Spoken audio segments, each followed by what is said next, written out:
Just भारतीय हैं और यहाँ पे इस महफिल में खासकर निसार भाई भी आगे हैं, हमारे एमएलसी बिल्कुल कॉर्पोरेटर भी है कि मौलाना मसूद इमरान भाई और तनवीर भाई इस तरह से सभी यहाँ पे इस प्रोग्राम में आते हैं। खासकर मैं बहुत बोर्ड के चेयरमैन जी का सभी शुक्रिया अदा करता हूँ, क्योंकि डिटेल से तो सभी में बताएंगे, उनका डिपार्टमेंट है मैनेजमेंट का। खासकर जितने भी स्कीम्स हो रहे हैं, प्रोग्राम हो रहे हैं, कोई भी प्रोग्राम कोई भी स्कीम करना है तो अपना इसी में आपको पता है पिछली गवर्नमेंट में इसका माइनॉरिटी डिपार्टमेंट को सिर्फ 10% बजट यूज हो रहा था। उसके बाद हमारी कांग्रेस सरकार आने के बाद, सिद्धरामैया जी चीफ मिनिस्टर बनने के बाद, हमारे डिप्टी सीएम डीके शिवकुमार जी बनने के बाद जमीन भाई और सभी हमारे माइनॉरिटी के लीडर मुख्यमंत्री सिद्धरामैया जी से जाके लड़के इतना बजट जो लास्ट टाइम 10% था उसको उठा के 90% करना ये इसी बात में तो बहुत ही समीर भाई की कोशिश रही कि फिर से जितने भी नए स्कीम पुराने स्कीम पूरे लागू होने के लिए तो आज एम्बुलेंस जो दिए हैं वो एम्बुलेंस ऐसी ऑर्डिनरी एम्बुलेंस नहीं है, पूरी कंप्लीट आईसीयू। इस एम्बुलेंस को हम कितनी दूर भी ले जा सकते हैं पेशेंट को, और मौत है तो अल्लाह के हाथ में, लेकिन इस एम्बुलेंस में 100 किलोमीटर के पेशेंट को जिस तरह से आईसीयू में रखते हैं, इसी तरह से कम 29 लाख की ये एम्बुलेंस, इस तरह से 2 लाख से ज्यादा बच्चों को स्कॉलरशिप दिया गया है, मेडिकल के बच्चों को स्कॉलरशिप दिया गया। तो यहाँ पे पूरी कोशिश हुई जितना भी हो सके या जहाँ तक हो सके बच्चों को, माइनॉरिटी के लोगों को और लोगों को माइनॉरिटी डिपार्टमेंट से फैसिलिटीज पहुंचे। तो हम लोग भी दुआएं करें, इंशाल्लाह अच्छे काम जल्द से जल्द और इंसान की या कोई भी चीज होती रहती है, एक चीज नहीं। मैं एक एग्जाम्पल बोल के खत्म करता हूँ। एक बादशाह के पास कुछ इंसान मांगता है मुझे बहुत कुछ दे दो, तो क्या चाहिए मुझे बहुत कुछ जमीन चाहिए, तो ठीक है कितना भागता जहाँ तक भागेगा जहाँ तक रुकेगा उतनी जमीन मुझे मिलेगी। छोटे सच्चे बता वो इंसान भागता है इतना भागता है कि लास्ट में उसके मौत हो जाती है। सजा देता था मौत होने के बाद उसको जो जगह मिलती है तो इंसान को जो भी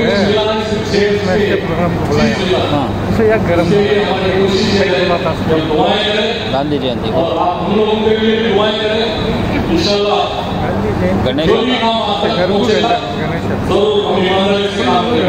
इतना बोलते हैं मैं सभी को शुक्रिया।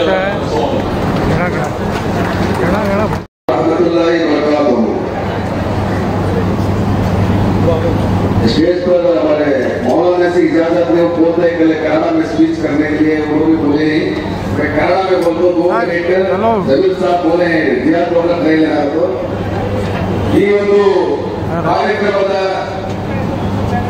ವೇದಿಕೆಯಲ್ಲಿ ಹಸಿರಾಗಿರುವಂತಹ ನಮ್ಮ ನಿಮ್ಮೆಲ್ಲರ ಇಡೀ ನಾಡಿನ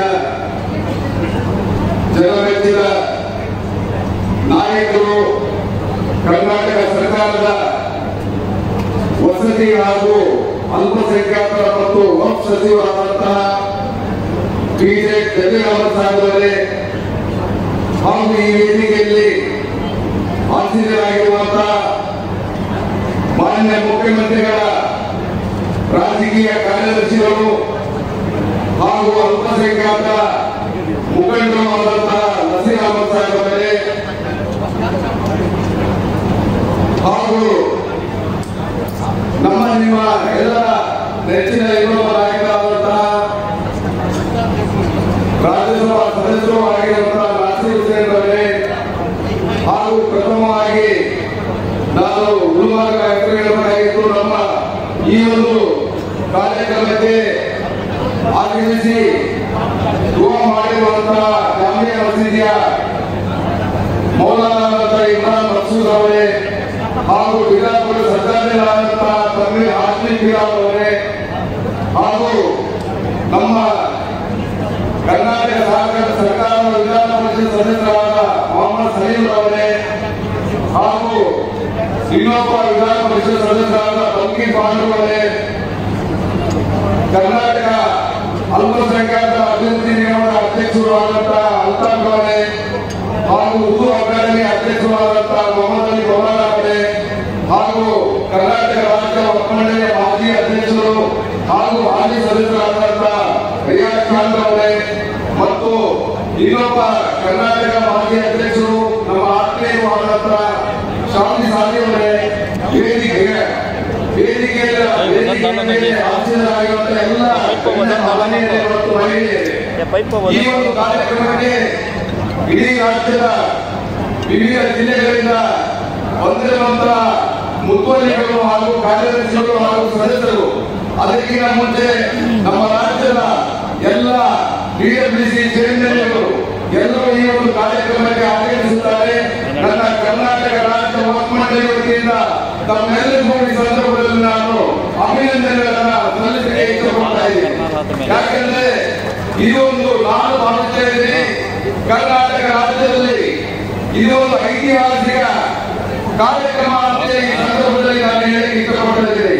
ಕರ್ನಾಟಕ ರಾಜ್ಯದಲ್ಲಿ ಅಲ್ಲ, ಇಡೀ ನಮ್ಮ ದೇಶದಲ್ಲಿ ಕರ್ನಾಟಕ ರಾಜ್ಯ ವಕ್ಫ್ ಮಂಡಳಿಯಲ್ಲಿ ಇತರ ಒಂದು ಅಭಿವೃದ್ಧಿ ಕಾರ್ಯಕ್ರಮಗಳು ಆಗಿದೆ ಅಂತಂದ್ರೆ ನಮ್ಮ ಜಲೀಲ್ ಅಹಮದ್ ಸಾಹೇಬ್ ಅವರ ವಕ್ಫ್ ಸಚಿವರ ಅಧ್ಯಕ್ಷತೆ ಅಂತೇಳಿ ಸಂದರ್ಭದಲ್ಲಿ ಹೇಳಿಕೆ ಬಯಸ್ತಾ ಇದ್ದೀವಿ.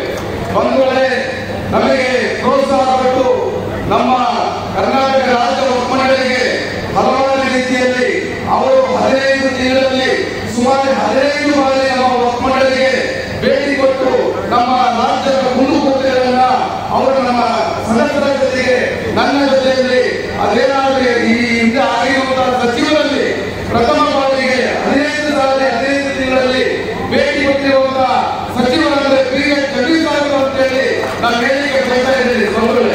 ಬಂಧುಗಳೇ, ನಾವು ನಮ್ಮ ವಕ್ಫ್ ಮಂಡಳಿಯಿಂದ ಹಲವಾರು ಕಾರ್ಯಕ್ರಮಗಳನ್ನ ಇವತ್ತು ನಾವು ಉದ್ಘಾಟನೆಯನ್ನ ಮಾಡಿದ್ದೇವೆ.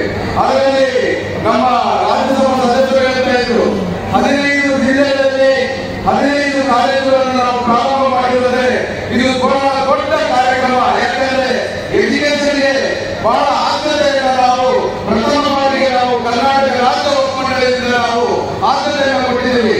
ಈ ಒಂದು ಕಾರ್ಯಕ್ರಮ ನಮ್ಮ ಹಿರಿಯ ಅಧ್ಯಕ್ಷರಾದಂತಹ ಶಾಮಿ ಸಾದಿ ಅವರು ಪ್ರಾರಂಭ ಮಾಡಿದರು.